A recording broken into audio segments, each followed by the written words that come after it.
Listen up, you Yenzies. I'm here this afternoon and keeping it 100.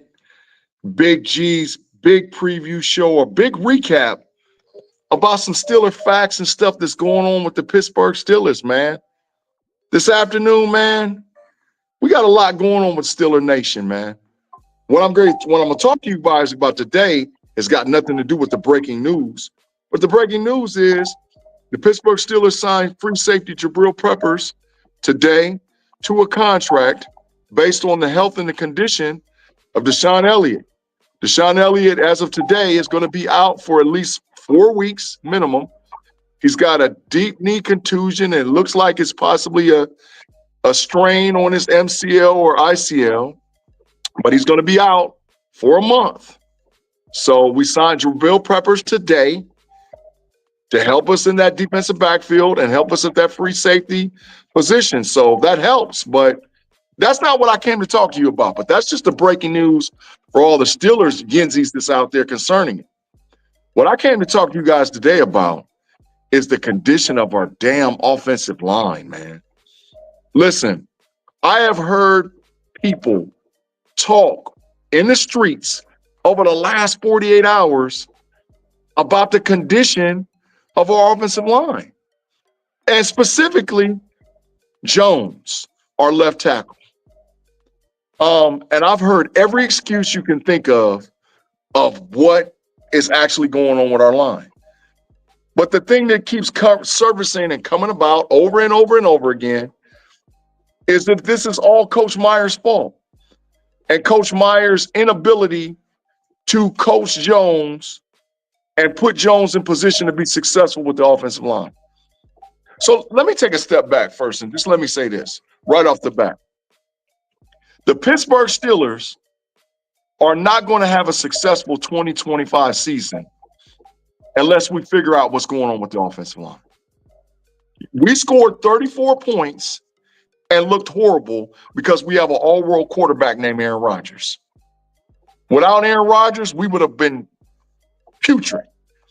We had the inability to run the ball, and we had the inability to protect him. And so the whole game, I saw it. I went back and I reviewed the all-22 film, and I saw it. The project is Broderick Jones. He's a problem. And it's not necessarily Coach Meyer's fault. Let me just say this. After watching the all-22 film, the schematics of what the Pittsburgh Steelers were doing to stop the New York Football Jets was correct. They were in the right position. They made the right calls on the line over and over and over again. The issue is that Broderick Jones was just out there getting his ass beat. Broderick Jones, in my opinion, is one of the most laziest NFL offensive linemen I have ever seen on all 22 film all day and night. I've never seen an offensive lineman as lazy as Broderick Jones is, considering that he's got all the talent, and when he does it right, he looks great. But how he looks on film, his feet are lazy, his hands is lazy, and he just gives up on the play. I saw multiple times when watching the all-22 film, and it was ridiculous of what was displayed concerning Broderick Jones in one-on-one scenarios where he just had to block the guy in front of him, and the guy in front of him just beat him over and over and over and over again. Ladies and gentlemen, that's not the coach. That's the player. Hey, let me pause for a second and say what's cracking to all the different people in the live chat. I saw Afton, J. Steve, Juice Bellamy, Reginald Rivers, John Caldwell. I seen you guys out there. So, and John, you're right, man. John's hands are super lazy, but his feet is worse.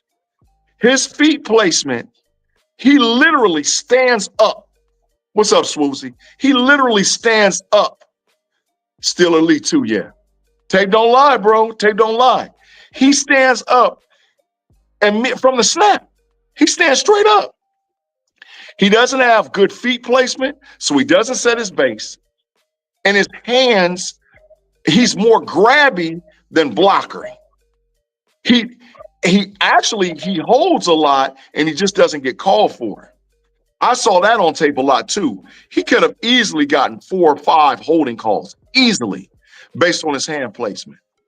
But the issue is he lunges forward.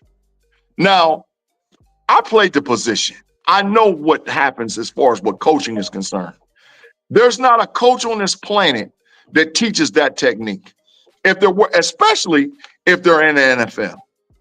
So that's the number one indicator that's showing me that Coach Myers ain't the issue and ain't the problem.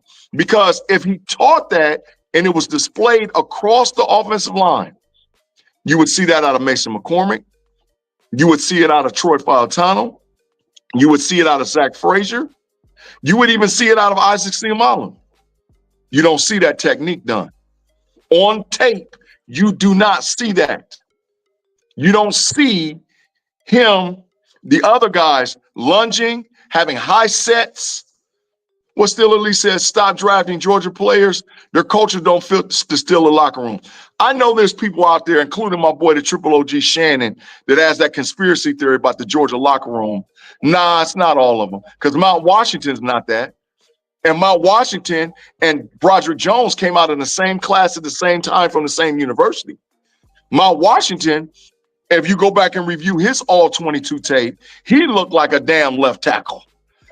And that's why he was unable to be used in the passing game this last game, because they had to keep him in to help block for Jones, because Jones was out there looking trash. Dylan A says Benton was getting mollywopped all game. Him and Jones have to go. I ain't got time to even talk about Keanu Benton. That, if you want to check that, check me out tonight, Dill, on Steelers Almighty, because we're going to break down the draft grades. I mean, not the draft grades, but the game grades. And Keanu Benton is not a nose tackle, but I'll talk about that over there. Going back to my guy concerning Broderick Jones. He has no base. His hands are horrible. And like I said, if it was really on Coach Myers, all the rest of the line would look like that, because Coach Myers does teach quick set terminology. Coach Myers' terminology and mindset is to engage with the defensive lineman. Don't allow the lineman to get into your body. His mentality is to engage.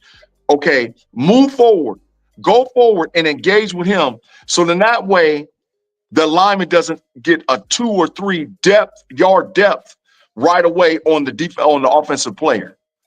So I saw Troy Fautano execute that 80%, 85% of the time on videotape. I saw Zach Frazier execute it 90% of the time. I saw Mason McCormick execute it between 85 and 90% of the time. Hell, I even saw Isaac Seumalo, who's not in game shape, execute it 60 to 70% of the time. But Broderick Jones was out there getting his ass whooped on a regular. On a regular. Quick setting was not working for him. The second part of why I know it's him and it's not the coach is because when they was going over to the sideline, and this is on tape, Broderick Jones is sitting way away from Coach Meyer.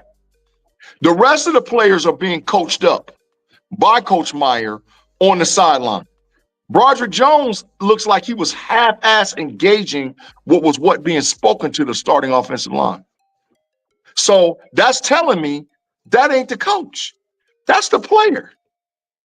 You cannot, if you refuse to be coached on the NFL level, then it's time for you to not be in that position. Broderick Jones, right now, today, has taken multiple steps back from where he was as a rookie. And it's not because of coaching. It's because he has a piss-poor attitude, poor technique, lazy hands, and lazy feet.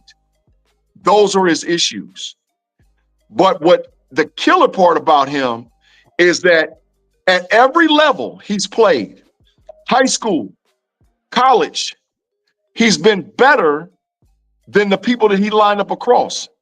He didn't never have to work.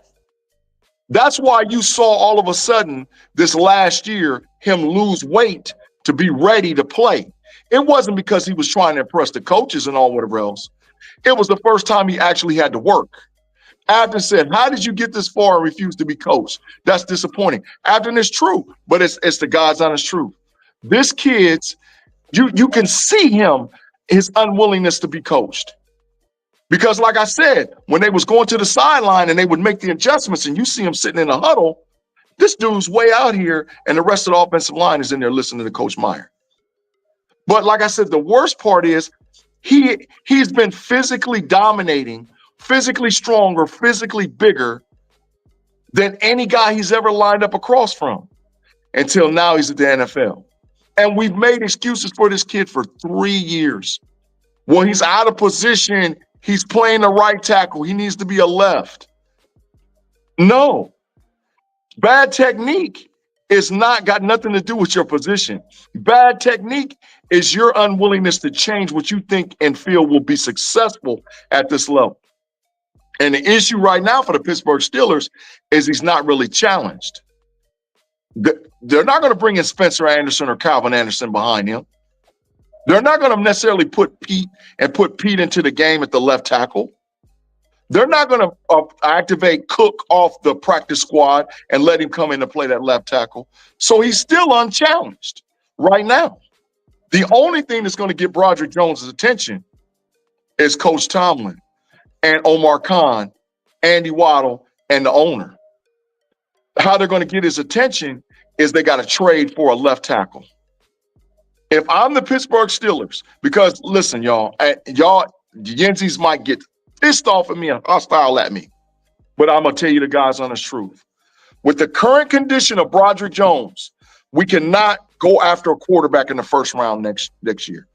We got to go get a left tackle. That's how bad he looks on tape. Andre Green said, Big G, our Pittsburgh Steelers are 1-0, and the best part of being a 1-0 is the chance to go 2-0. Let's go. I agree, Andre, but we ain't going 2-0 unless we fix what's going on the offensive line. And Mr. Jones.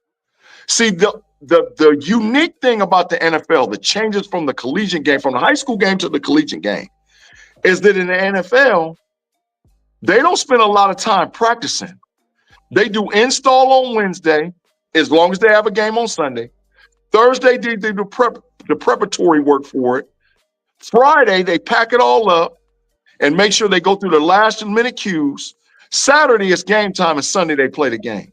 Monday and Tuesday, they get their body together from what had just happened to them on the last week. So they don't spend a lot of time out there because they're the pros.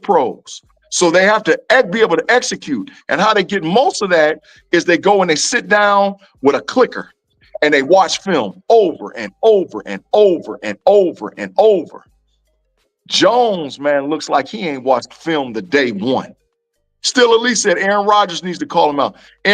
Listen, Aaron Rodgers is going to call him out one way or the other. Either Aaron Rodgers is going to call him out because he gets killed, or Aaron Rodgers is going to call him out because he's injured, man. Tim Lyons, it's going to be interesting to see how he holds up against the Seahawks. That is correct, Tim.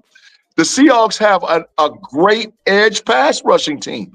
Matter of fact, every team that we play, either from a schematic standpoint or from a personnel standpoint for the next 3-4 games, have dogs playing in. Tay Boy Fresh said, even if you're right about Broderick, there's no options currently available outside of the building. That's the whole reason why you got to trade. Because we're going to go back in the first round next year and get a draft pick anyway. We're going to have to address left tackle at draft.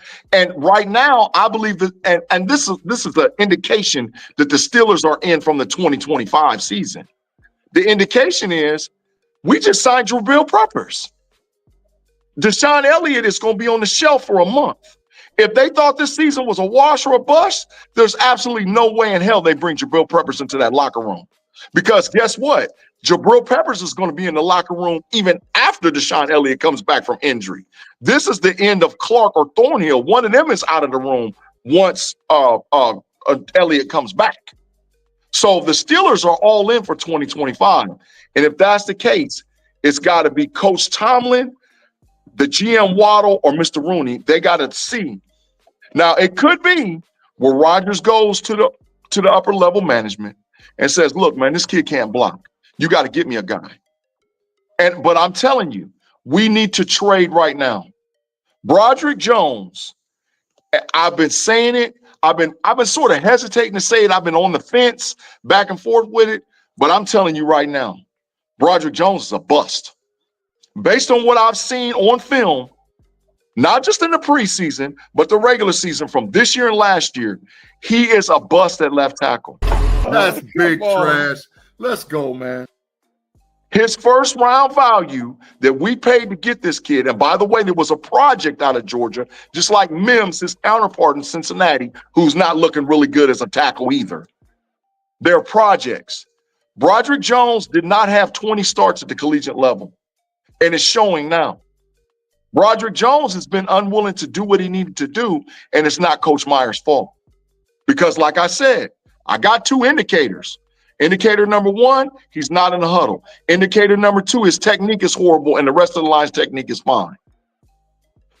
Indicator number three, and this is the worst one of them all.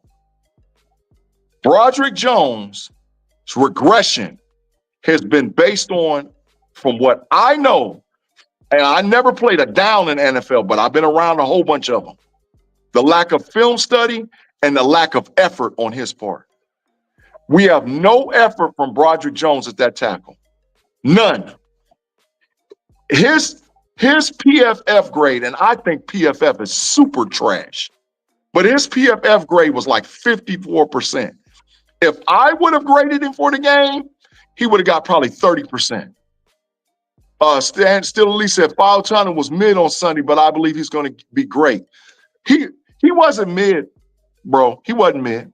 Troy Fautano was actually graded out with a passing grade, in my opinion. Troy Fautano maybe had 3 bad snaps. One of them, he gave up a sack. One of them, he got beat to the outside. That's just because he didn't have the correct leverage and his hip didn't open up. So like he was late in his kick. So his hip didn't open up in time, and he tried to just strong arm the guy, and he made him go wide, but it was horrible. And the other time was on a run play. On a run play, he completely whiffed a middle linebacker. Tate said trade and get who? I agree, Pepper stays. Who goes, Killebrew or Pierre? I think Clark or Thornhill stay. Maybe one of them. But you know how the Yenzies are. They always want to keep Killebrew and James Pierre. Get they trash ass out of here. But and for the Steelers, it doesn't matter who they trade. They got to find a team that's willing to give up a player. How you do that from a front office standpoint is you give up value. This is not a time, if you're all in, yet after I agree, Fautano is essentially a rookie. And Fautano's, I'm telling you, his tape looked great. I watched it. His tape looked great. He was not bad at all. Mason McCormick wasn't bad at all. Zach Frazier wasn't really bad at all. But freaking Isaac Seumalo, you can tell he's out of shape. You can absolutely tell on tape he's out of shape. But Broderick Jones was just flat out horrible.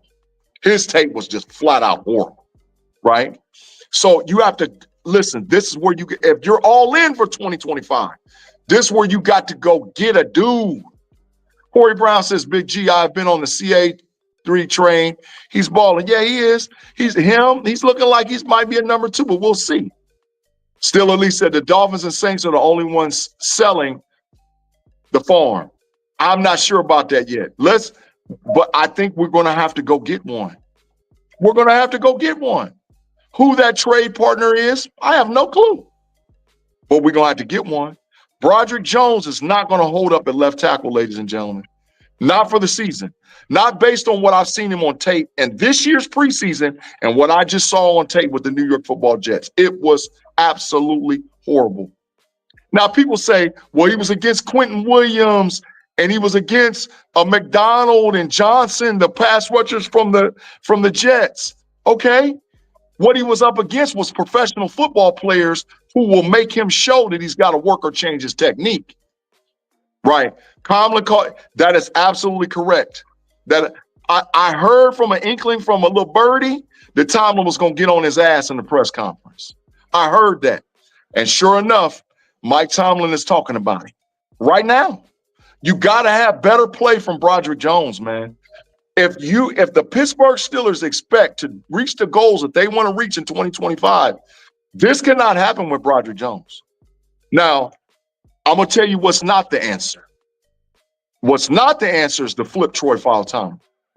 There's absolutely no way in hell you flip Troy Fautanu. You leave him sit right at right tackle. You leave him sit. Because now if you do that, you're going to run into supposedly the same problem that you ran into with Jones and flipping him. But I think Troy Fautanu's motor is a little bit different than Broderick Jones. But you're going to have to do something to secure the left tackle. Based on his film and what he showed, Broderick Jones is on pace to give up 51 sacks in the 2025 season. I'm going to say it again. Based on what he showed on tape and what his game stats was, Broderick Jones is on pace to give up 51 sacks at the left tackle position for the Pittsburgh Steelers. That is totally unacceptable.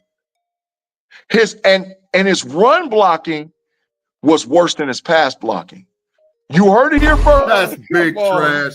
Let's go, man. Yeah, it was full trash. If you go back and watch his run blocking versus his pass blocking, it was worse, which even makes it worse because it's easier to run block in the NFL than it is to pass block. At run blocking, you can be super aggressive. You know where the play is going. You know what it's doing. You can just basically maul the guy in front of you, or if you have to get up to the second level, you can maul them. He looked worse with his pass blocking. With his run blocking than he did his pass blocking. Worse. I'm telling you, the tape don't lie. My brother Mod says it all the time. Men lie, women lie, but tape don't. And his tape was trash. Big G, what if the Steelers put Jones at guard? I don't know. I don't know if he is Becton that we saw couldn't work out at tackle in the NFL, and they flipped him from the Jets, and now he's with the Philadelphia Eagles and found a home at guard. I don't know if he can replace Isaac Seumalo. I don't know that because right now I'm not seeing the effort and the energy, the enthusiasm, the willingness, and the change in technique at him at tackle. So why the hell I'm going to put him at guard? Because guess what? Them dudes are a lot stronger on the inside than they are on the outside. Abden said if he's lazy, I don't want him anywhere. And I'm telling you, that's what the tape shows. The tape shows that he's lazy. Hey, still, Lee, I ain't mad at you. It don't matter where you put Jones. If his heart ain't in it, that's big facts. If he doesn't want to change the way he needs to change, then it don't matter where you put him. The only place you should put his ass is over on the bench. That's where you should put him, over there on the bench. It wasn't, listen, by the way, it wasn't just, and I blew it off, I'm admitting it.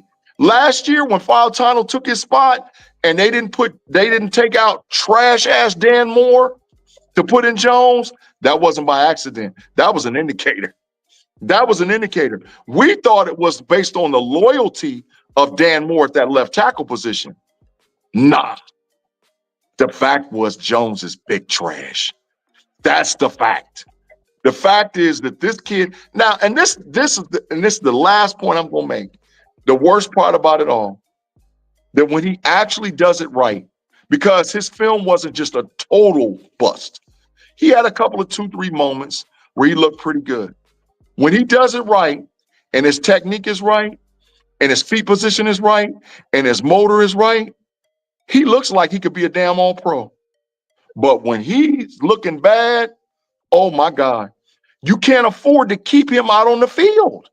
He cannot be on the field at left tackle for the Pittsburgh Steelers, man. Juice Bellamy said, another note, we got to get our boy Olave from New Orleans if he's going to get killed. Yeah, listen, I think personally that we're fine at the wide receiver position as of now. Calvin Austin has shown me that he's actually pretty good. We haven't seen Rome yet. I think we eventually will see him. I'm good right now at the wide receiver. Stiller Lee said, that tells me it's a want to. Yes, Stiller Lee, that's big facts. He's got to want to do it. And he ain't. Now, I'm a firm believer in this. When they show you who they are and they tell you who they are, believe them.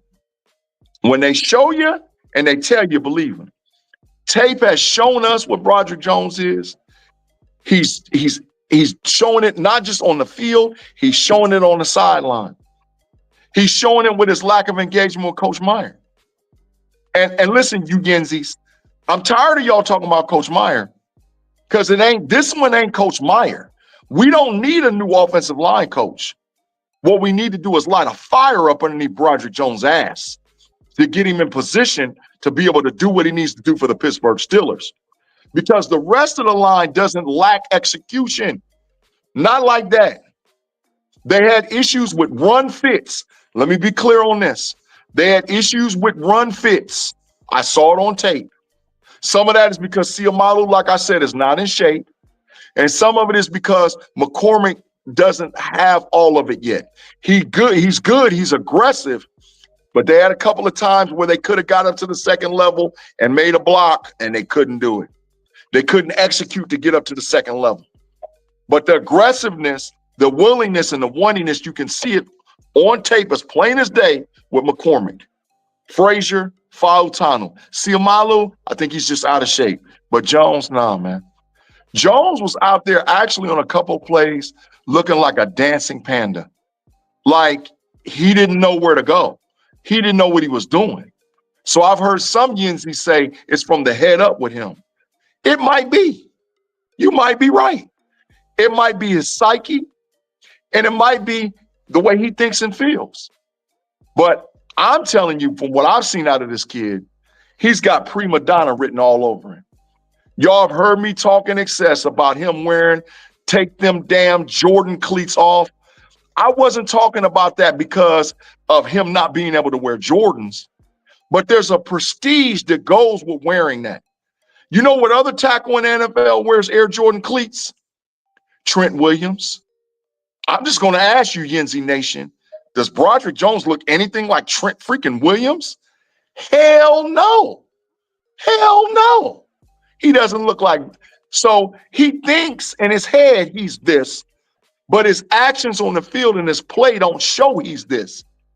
And that's why I've been riding him about him wearing Jordan cleats. You ain't earned it.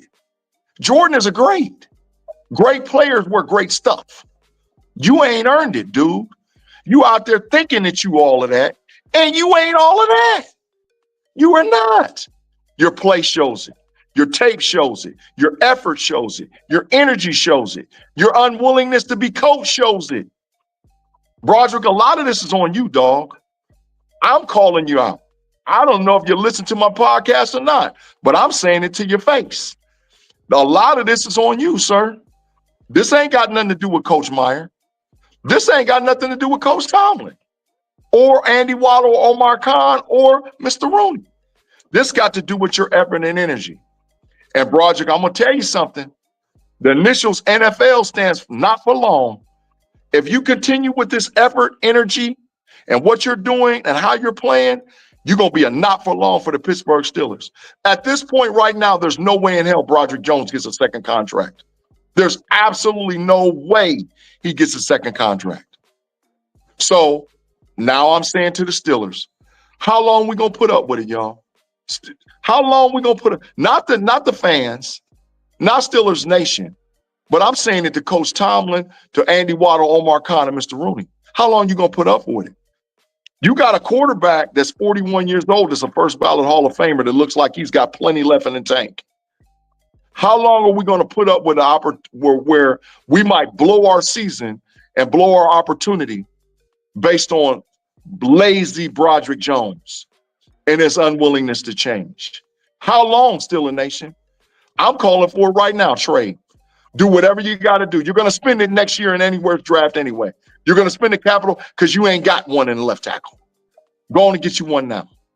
Go on, call, shake the trees, call whoever else you need to call, talk to this one and that one, and give up what you need to get up. We see it happen all the time. Tank Bigsby just got traded yesterday from the Jacksonville Jaguars to the Philadelphia Eagles. We see when a team feels like they have a need and they need to bring in a guy, they do it and they'll trade for it. Good teams trade for players that they need to accomplish what they need to accomplish for that season. I'm saying Pittsburgh's a good team. I'm saying Pittsburgh's a good organization. If that be the case, Mr. Jones, your days are numbered in Pittsburgh unless you get your act together. And Andy Waddle and Omar Khan trade today. Go get one. Yeah, Danny Lil John, I'm glad they signed Peppers too. That's what I mean. If they're doing it across the board, they went and got Peppers because we know Deshaun Elliott going to be out for 4 weeks. Why would we not? We see on videotape what's going on with Jones right now. We see the tape. It's time to make a change. I give him, if y'all remember, go back and look it. Go back. I appreciate you, Ruben. Go back and look. I got it on videotape. I said, I don't know what show I was on. I don't know if I was on Smash the Gas, Pump the Brakes. I don't know which one. But I said he got 2 games. By the end of the 2 games, he got to go. Right? That is correct, Craig. The left tackle is more important than anything. It's the most important position on the football team. By far. The quarterback and then the left tackle. Everybody else, we can work around it. But that left tackle, you got to fix it today.